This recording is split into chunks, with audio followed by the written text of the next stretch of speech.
Immagina di camminare in una notte silenziosa, quando all'improvviso percepisci una presenza. Nessuna ombra, nessun suono, ma qualcosa o qualcuno ti osserva. Non con occhi umani, ma con uno sguardo che attraversa il tempo, lo spazio e i pensieri. Quella presenza potrebbe essere un angelo. Da millenni l'uomo racconta di esseri di luce, messaggeri che scendono dal cielo per portare annunci, protezione o giudizio. Sono i protagonisti silenziosi della Bibbia, i guerrieri delle battaglie cosmiche, i custodi delle anime. Ma chi sono davvero gli angeli? Esistono soltanto nei testi sacri o si nascondono anche nel nostro quotidiano in attimi inspiegabili e in incontri che cambiano una vita? In questo viaggio tra mistero, fede, simbologia e storia, esploreremo il mondo straordinario degli angeli e degli arcangeli.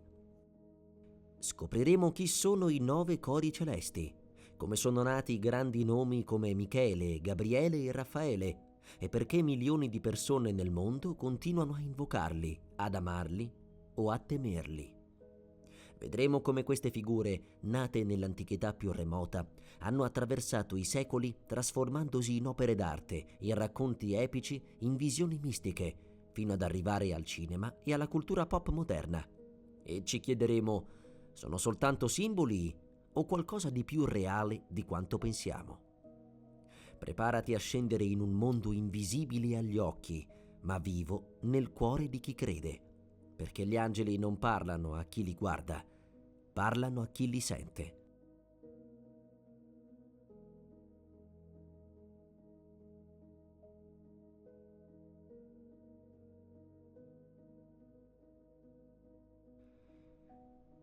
C'è qualcosa di eterno e allo stesso tempo sfuggente negli angeli. Qualcosa che attraversa i secoli come un sussurro tra le pieghe della storia. Prima ancora che le religioni li raffigurassero con ali spiegate e volti sereni, gli angeli erano già presenze potenti e misteriose, nate nel cuore dell'uomo quando guardava verso il cielo e si chiedeva: chi veglia su di noi? Nel mondo antico, tutto ciò che veniva dall'alto era considerato segno di un'intelligenza superiore. E in quel vuoto azzurro sopra la testa dell'umanità, le figure angeliche cominciarono a prendere forma. Ma non erano ancora gli spiriti rassicuranti a cui siamo abituati. Al contrario, nelle prime testimonianze scritte della tradizione ebraica, gli angeli apparivano terribili, luminosi, inaccessibili. Nel libro della Genesi, uno dei più antichi testi sacri conosciuti, la loro prima menzione è collegata alla perdita dell'Eden. Quando Adamo ed Eva vengono allontanati dal paradiso, Dio pone dei cherubini armati di spade di fuoco a sorvegliare l'accesso all'albero della vita. Questi non sono angeli amorevoli, sono guardiani cosmici, emissari di una giustizia che non può essere contestata. È il primo incontro tra l'uomo e il mistero della gerarchia celeste. Ma gli angeli non sono solo custodi, sono anche annunciatori, inviati, mediatori. Il termine stesso, angelo, deriva dal greco angelos, che significa messaggero. Sono entità che viaggiano tra i mondi, ponte tra l'umano e il divino, incaricate di portare messaggi, visioni, comandi, e lo fanno con una forza che travolge. Nel libro di Daniele, uno dei testi più ricchi di simbolismo, la descrizione di un angelo fa tremare. Il suo volto era come un lampo, i suoi occhi come torce accese, le sue braccia e gambe come bronzo lucente e la sua voce come il rumore di una moltitudine. Non un'apparizione tranquilla, quindi, ma un manifestarsi della potenza celeste che scuote il corpo e l'anima. Nel tempo, la figura dell'angelo assume tratti più definiti. Alcuni di essi ricevono nomi propri, cosa assai rara nella Bibbia. Michele, il difensore, Gabriele, il portatore di rivelazioni, Raffaele, il guaritore. Questi nomi, che significano chi è come Dio, forza di Dio e Dio guarisce, non sono solo identificativi. Sono dichiarazioni di funzione, simboli viventi della volontà divina. Nomi che tornano più volte nei racconti sacri a scandire i momenti cruciali della storia dell'umanità. Ma accanto agli angeli fedeli, cominciano ad emergere anche quelli ribelli. Nei testi extra-biblici, come il libro di Enoch, si narra di angeli che si sono innamorati delle donne umane e hanno trasgredito le leggi celesti. Il risultato fu un disastro, creature ibride, caos e infine la condanna divina. Da queste storie nasce il concetto di caduta angelica, che sarà poi elaborato nel cristianesimo con la figura di Lucifero, l'angelo che volle essere Dio e fu precipitato nell'abisso. Ma tutto questo verrà più avanti. Qui siamo ancora alle origini, alle prime crepe tra obbedienza e libertà. Con l'espandersi del pensiero religioso ebraico in epoca post-esilica e poi con l'arrivo del cristianesimo, la figura dell'angelo si trasforma. Gli angeli diventano più vicini, più personali, meno legati all'immensità del cosmo e più coinvolti nella vita quotidiana dell'uomo. Iniziano ad apparire nei sogni, nei momenti di crisi, nei momenti di rivelazione. Non solo strumenti della giustizia divina, ma strumenti dell'amore e della cura. La tradizione cristiana li farà diventare guide spirituali, intercessori, protettori invisibili. La loro forza resta, ma si accompagna a una dolcezza nuova. Alcuni, come l'angelo custode, diventano addirittura compagni di viaggio, assegnati a ciascun uomo sin dalla nascita. Ma questa trasformazione, questa tenerezza crescente, non cancella mai il mistero originario. Perché un angelo, anche quando appare in sogno o in visione, non è mai soltanto quello che sembra. Sono spiriti che non invecchiano, creature senza tempo che obbediscono alla volontà di un Dio eterno. E sebbene nelle immagini moderne li si raffiguri spesso come adolescenti alati, il loro vero volto, se ne hanno uno, rimane velato, sconosciuto, forse irriconoscibile. E così, dalle sabbie dell'Antico Testamento fino alle visioni del Nuovo, gli angeli percorrono la storia dell'umanità come messaggeri del mistero. Non sono i protagonisti principali del racconto, ma sono sempre lì, nei momenti cruciali, nei passaggi decisivi. Custodi silenziosi di una realtà che sfugge alla logica, ma che parla direttamente al cuore. Perché in fondo ogni epoca, ogni uomo, ogni anima ha sempre avuto bisogno di credere che qualcosa o qualcuno dall'alto ci stia guardando. Non sono esseri umani, non sono divinità, eppure gli angeli esistono tra due mondi, troppo puri per appartenere alla terra, troppo vicini all'uomo per fondersi del tutto con il cielo. Ma allora, cosa sono davvero gli angeli? Secondo la teologia cristiana, gli angeli sono creature puramente spirituali, create da Dio prima della nascita dell'universo materiale. Non hanno corpo, non mangiano, non dormono, non invecchiano, ma non per questo sono freddi o distaccati, anzi, sono definiti da 3 caratteristiche fondamentali: intelligenza perfetta, volontà libera e immortalità assoluta. Immagina un essere che può comprendere in un istante quello che a noi richiederebbe una vita intera. Un'entità in grado di amare, scegliere, servire o anche ribellarsi.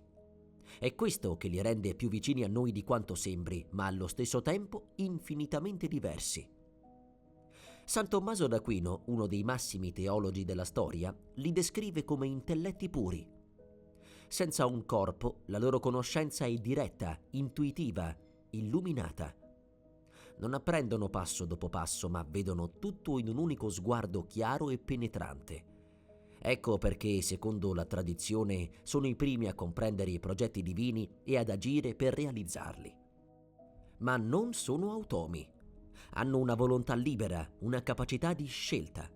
È proprio questo dono che rende possibile la grande frattura originaria, la caduta di Lucifero e dei suoi seguaci, quegli angeli che, per orgoglio, scelsero di non servire e furono precipitati nell'abisso. Torniamo agli angeli fedeli. Ogni angelo ha un compito specifico, assegnato da Dio. Alcuni governano i movimenti delle stelle, altri custodiscono nazioni, altri ancora proteggono le persone. Alcuni, e questa è forse la parte più affascinante, sono assegnati a ciascuno di noi, angeli custodi, spiriti silenziosi che ci accompagnano fin dalla nascita e ci restano accanto per tutta la vita. Nel Catechismo della Chiesa Cattolica si afferma con chiarezza: ogni fedele ha al suo fianco un angelo come pastore e guida per condurlo alla vita. Un'idea potente, poetica, ma anche profondamente radicata nella teologia ufficiale. E poi ci sono gli arcangeli, che esploreremo più avanti nel dettaglio. Per ora basti dire che si collocano in una gerarchia celeste insieme a migliaia, milioni di altri angeli, suddivisi in 9 ordini secondo antiche tradizioni: serafini, cherubini, troni, dominazioni, potenze, virtù, principati, arcangeli e angeli semplici. Una costellazione di ruoli e poteri, una corte invisibile che veglia e agisce nei momenti decisivi della storia del mondo. Ma perché Dio avrebbe creato esseri così diversi dall'uomo, così distanti e al tempo stesso così vicini? Forse per comunicare con noi senza essere travolgente. Forse perché, come ci ricorda la Bibbia, nessuno può vedere Dio e restare in vita. E allora servono mediatori, voci intermedie tra l'eterno e il fragile, tra l'assoluto e il quotidiano. Gli angeli sono traduttori del divino, interpreti del silenzio di Dio. Eppure, nonostante la loro grandezza, non desiderano gloria né adorazione. Gli angeli non vogliono essere visti, non vogliono essere protagonisti, vogliono solo servire. La loro missione è sempre rivolta all'altro: portare un messaggio, difendere, guarire, guidare. Sono il riflesso della volontà divina, ma anche la conferma che non siamo soli, che il cielo non è un luogo muto e che ogni essere umano ha, invisibile ma presente, una sentinella di luce al proprio fianco.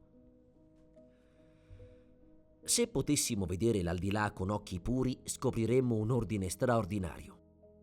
Il cielo non è caos, ma armonia. Ogni angelo ha un posto, ogni coro ha la sua funzione, ogni ordine risponde a un disegno perfetto. Questo è il cuore della cosiddetta angelologia, e uno dei suoi aspetti più affascinanti è la gerarchia celeste. 9 ordini, 3 triadi, un'architettura invisibile di luce e potere, rivelata da antichi padri della Chiesa e scolpita nel pensiero di San Dionigi l'Areopagita, il mistico del VI secolo che per primo tentò di dare forma all'organizzazione degli spiriti celesti. Nella prima triade, coloro che stanno al cospetto di Dio, ci sono gli angeli più vicini al trono divino. Non intervengono nella storia umana perché sono assorbiti dalla contemplazione dell'infinito. La loro esistenza è una lode eterna. Tra loro ci sono i serafini. Il nome significa ardenti. Sono descritti da Isaia come esseri a 6 ali, che gridano incessantemente: Santo, Santo, Santo è il Signore degli eserciti. Essi bruciano di amore puro, il fuoco più vicino al cuore di Dio. Poi ci sono i cherubini, custodi della conoscenza divina. Non sono i teneri angioletti dei quadri rinascimentali. Nella Bibbia sono descritti come creature con 4 facce, ruote infuocate, occhi ovunque. Il loro compito è proteggere i misteri sacri. E infine ci sono i troni, che rappresentano la giustizia e l'autorità di Dio. Sono il carro su cui egli si muove simbolicamente. Non parlano, non agiscono, ma esistono come fondamento dell'equilibrio cosmico. Nella seconda triade abbiamo i governanti del mondo spirituale e materiale. Questi angeli regolano le leggi dell'universo, proteggono i regni, guidano le anime. Sono gli ingegneri del creato, invisibili ma operosi. Di questo gruppo fanno parte le dominazioni. Essi sono come ministeri celesti, trasmettono ordini divini agli angeli inferiori e vigilano affinché l'universo resti in armonia. Le virtù sono angeli associati al miracolo e alla forza divina. Sono energia pura, incaricati di mantenere l'equilibrio delle forze naturali. Quando avviene qualcosa che rompe le leggi della materia, è spesso opera loro. E infine i potestà o potenze, i guerrieri. Difendono il cosmo dalle forze del male, vigilano sul confine tra l'ordine e il caos. Sono gli antivirus celesti, sentinelle instancabili dell'equilibrio spirituale. Ma è nella terza triade che si trovano gli angeli più vicini all'uomo. Questi sono i più familiari, i più prossimi, i più vicini. Sono quelli che camminano con noi, invisibili ma presenti in ogni tappa della nostra vita. I principati proteggono le nazioni, i popoli le istituzioni. Ogni cultura, secondo alcune teorie mistiche, ha il suo angelo principe, un'entità che ne guida il destino collettivo. I famosi arcangeli sono i grandi messaggeri, coloro che appaiono nei testi sacri per annunciare, combattere, guidare. Michele, Gabriele, Raffaele sono solo alcuni dei nomi noti. E poi ci sono gli angeli, l'ordine più basso ma anche il più vicino. Sono gli angeli custodi, le presenze silenziose accanto a ogni essere umano. Non fanno miracoli spettacolari, ma accompagnano ogni scelta, ogni passo, ogni battaglia interiore. Questa suddivisione non è solo una classificazione, ma una mappa spirituale. Ci ricorda che il cielo non è solo un luogo lontano, ma una realtà complessa, viva, intessuta di intelligenze luminose che agiscono per il bene, secondo un ordine che sfugge alla logica umana, ma risuona con quella profonda armonia che riconosciamo quando alziamo gli occhi e ci chiediamo se qualcuno da lassù ci stia ascoltando. Quando il cielo parla alla terra con voce di tuono, quando la storia si piega sotto il peso del destino, non è un angelo qualsiasi a discendere, sono gli arcangeli. Presenze solenni, maestose, che non appaiono mai per caso. Portano con sé annunci, visioni, battaglie. Sono i generali dell'esercito celeste, i portavoce di Dio, coloro che cambiano il corso degli eventi con un solo gesto, una sola parola. La tradizione cristiana riconosce 3 arcangeli principali, ciascuno con una funzione distinta e un'energia simbolica potentissima. Ognuno è come una chiave che apre un diverso aspetto del divino. L'arcangelo Michele, il guerriero della luce, è senz'altro il più conosciuto. Il suo nome è una domanda che taglia il cielo come una spada. Micael. Chi è come Dio? Non è solo un nome. È una sfida, un grido di battaglia. Michele è l'arcangelo combattente, colui che ha guidato gli eserciti celesti contro la ribellione di Lucifero. È l'araldo della giustizia, il difensore dell'umanità, il protettore delle anime nel giorno del giudizio. Nell'Apocalisse di Giovanni, Michele appare come il comandante supremo degli angeli fedeli, colui che scaglia il drago Satana giù dal cielo. Nelle icone è raffigurato con un'armatura scintillante, la spada sguainata e lo sguardo inflessibile. La sua presenza incute timore, ma anche speranza. Dove c'è tenebra, Michele porta luce. Molte tradizioni popolari lo invocano nei momenti di grande pericolo, di guerra, di tormento spirituale. In alcune liturgie è l'angelo che pesa le anime con la bilancia nel giorno finale. Non giudica, protegge. Non comanda, serve, ma con potenza assoluta. L'arcangelo Gabriele è il messaggero delle rivelazioni. Il suo nome significa forza di Dio e quando appare il mondo cambia. È Gabriele a portare ad Abramo la promessa impossibile. È lui che si presenta a Zaccaria per annunciare la nascita di Giovanni Battista. Ed è ancora lui, nell'evento forse più straordinario della storia umana, a recarsi da Maria per svelarle il mistero dell'incarnazione. Gabriele è l'angelo della parola divina, colui che fa irruzione nella realtà per rivelare ciò che nessun uomo avrebbe mai potuto immaginare. Non combatte con la spada, ma con la verità. La sua voce è un ponte tra il silenzio del cielo e l'incredulità della terra. Nel libro di Daniele appare anche come interprete di visioni e nella tradizione islamica, dove è noto come Jibril, è il tramite attraverso cui Maometto riceve il Corano. In ogni cultura in cui compare, Gabriele è la voce che scuote l'anima, la prova che Dio non è muto. L'arcangelo Raffaele, il guaritore invisibile, è il meno noto, ma non meno potente. Raffaele è l'angelo della guarigione, il compagno segreto, l'amico nei viaggi dell'anima. Il suo nome significa Dio guarisce e nella Bibbia lo troviamo nel libro di Tobia, dove accompagna il giovane protagonista in un viaggio pieno di ostacoli, pericoli e miracoli. Ma Raffaele non si mostra subito per quello che è. Si finge un semplice viaggiatore, un amico. Solo alla fine svela la sua identità. È l'incarnazione della presenza divina che agisce nel quotidiano, nei gesti più umani, più semplici. È l'angelo della strada, dell'attesa, della guarigione lenta e profonda. Molti lo invocano oggi per la salute del corpo e della mente, per ritrovare equilibrio, per proteggere chi è in viaggio o chi affronta un percorso difficile. 3 arcangeli, 3 volti della volontà celeste: la giustizia, la rivelazione, la guarigione. Ognuno di loro rappresenta una fase della lotta interiore che ogni essere umano affronta. Quando c'è da combattere contro l'oscurità, Michele; da capire il senso della propria vita, Gabriele; o da guarire dopo una ferita, Raffaele. Sono presenze rare ma potentissime, e ogni volta che appaiono nei testi sacri, nulla resta come era prima. C'è una presenza che non vediamo ma che c'è, che non parla ma ci guida, che non dorme ma veglia ogni nostro passo. È l'angelo custode, forse la figura più intima, personale e misteriosa dell'intero mondo angelico. Non è leggenda, non è favola. Nella tradizione cristiana ogni essere umano fin dal primo respiro riceve da Dio un angelo incaricato di accompagnarlo per tutta la vita. Non si tratta di una creatura generica, ma di un'entità specifica, unica, assegnata solo a te. Un guardiano invisibile che ti conosce più di chiunque altro e che non ti lascia mai. L'angelo custode non appare con squilli di tromba né ali spiegate, ma opera nel silenzio. È accanto a noi nei momenti più semplici e nei più drammatici. Non ci impedisce di cadere, ma è lì per aiutarci a rialzarci.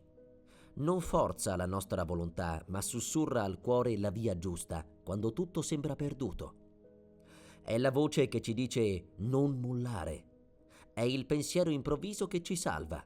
È l'intuizione che ci allontana dal pericolo.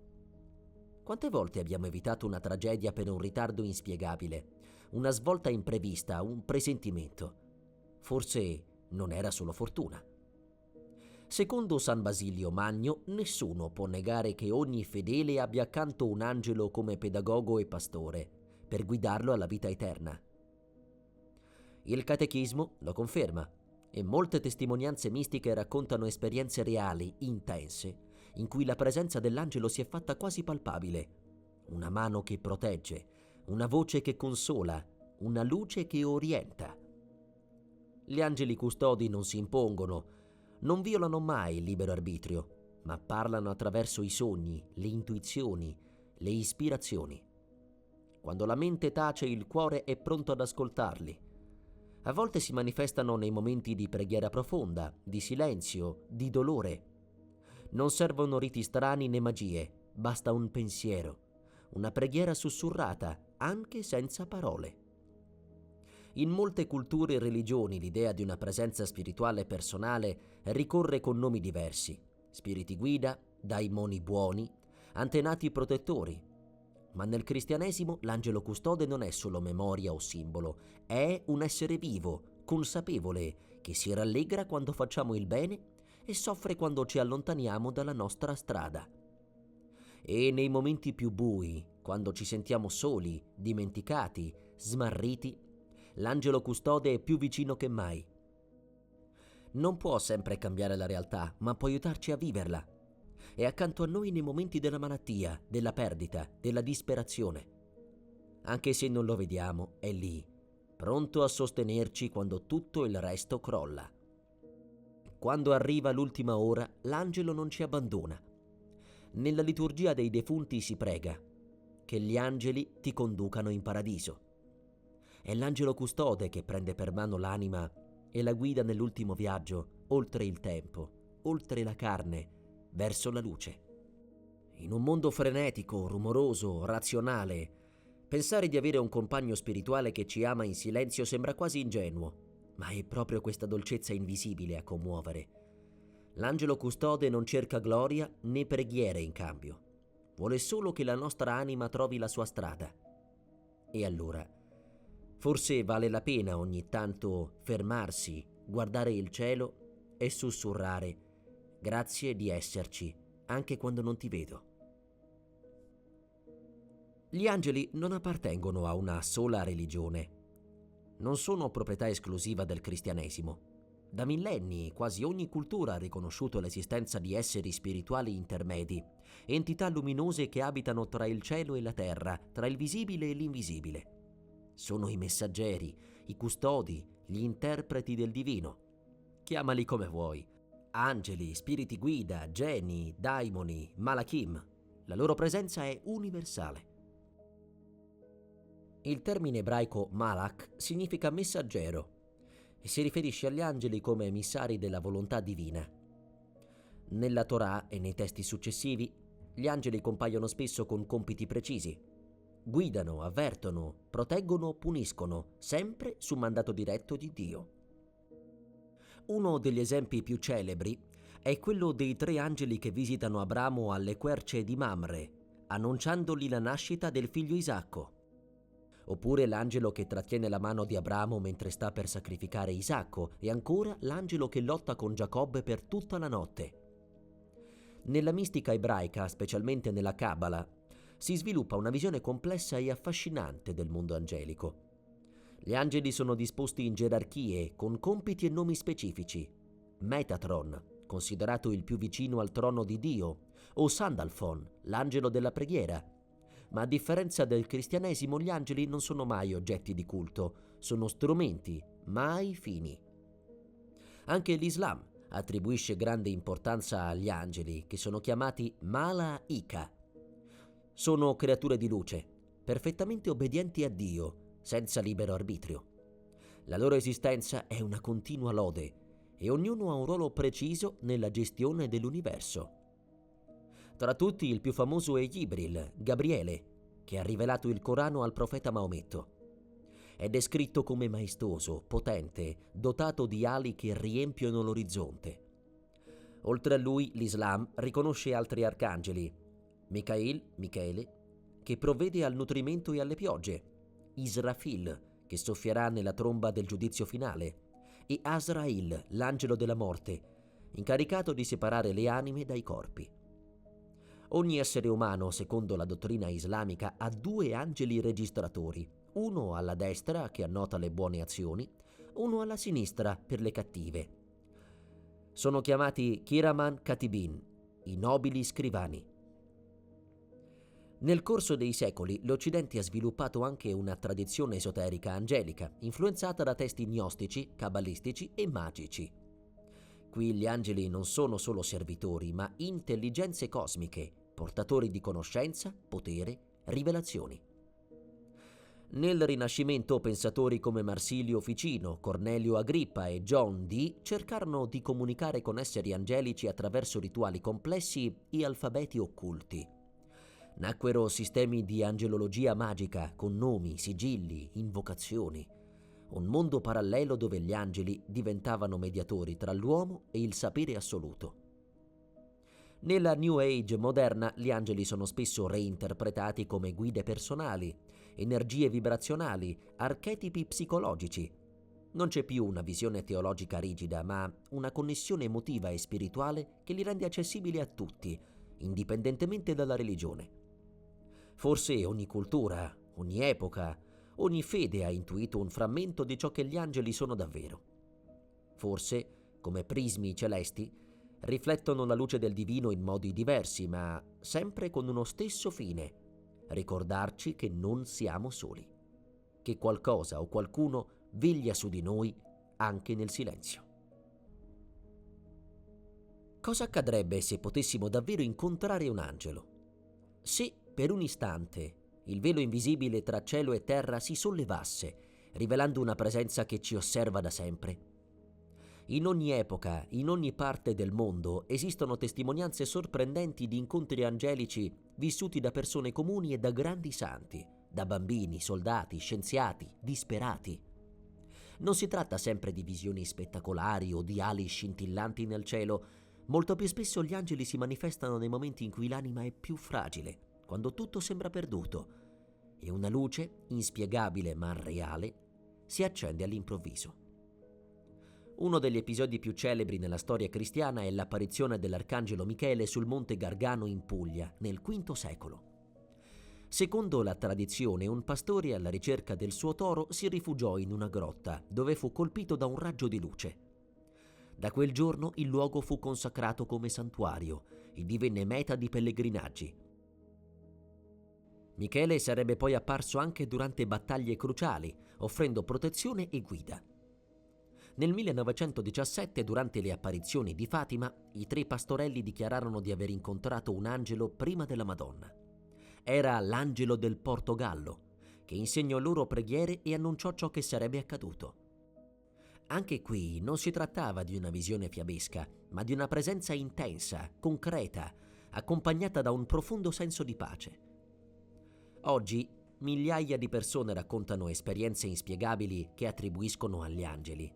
Incidenti evitati per un soffio, malattie guarite dopo preghiere, voci interiori che spingono a cambiare strada, sconosciuti che appaiono nel momento esatto del bisogno e poi spariscono nel nulla.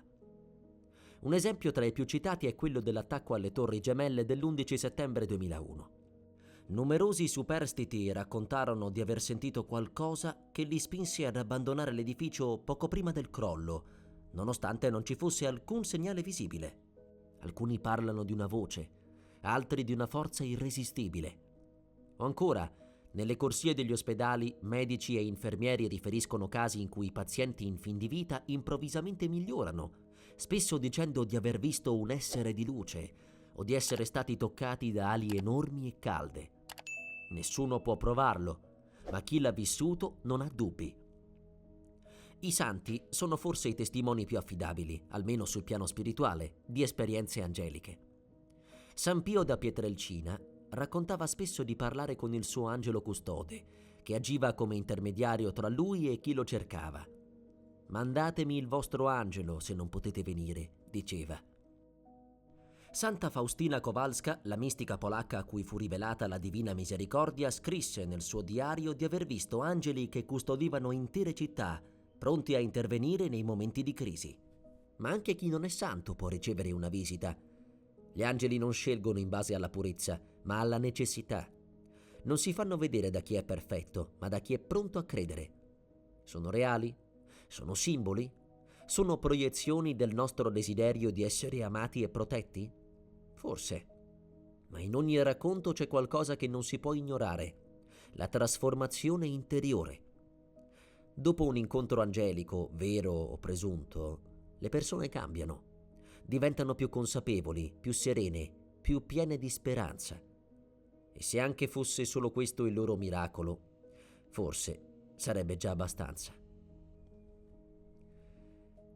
Forse non li vedremo mai con i nostri occhi, forse non sentiremo mai il nostro nome pronunciato ad alta voce, ma gli angeli e gli arcangeli, custodi e messaggeri, sono lì da sempre, in quella sottile dimensione che si apre appena chiudiamo gli occhi e ascoltiamo davvero. Non sono supereroi, non sono illusioni, sono segni del sacro in un mondo che troppo spesso dimentica il cielo.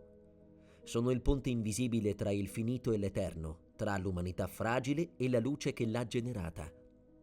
Che tu li immagini con ali dorate, che li veda come spiriti guida o che tu ci creda solo a metà, poco importa. La loro forza è proprio questa. Non pretendono di essere creduti, ma continuano a esserci, fedeli, silenziosi, pronti. Pronti a ricordarci quando tutto vacilla, che non siamo soli, che ogni anima, anche la più dimenticata, è seguita con cura, che il cielo, anche se muto, ascolta. E allora forse il vero miracolo non è vederli, ma imparare a sentirli, nella voce che ci spinge a fare il bene, nella mano che ci solleva quando cadiamo, nella luce che ci attraversa nei momenti più bui, quel sussurro che arriva quando meno ce l'aspettiamo, un sussurro d'eternità.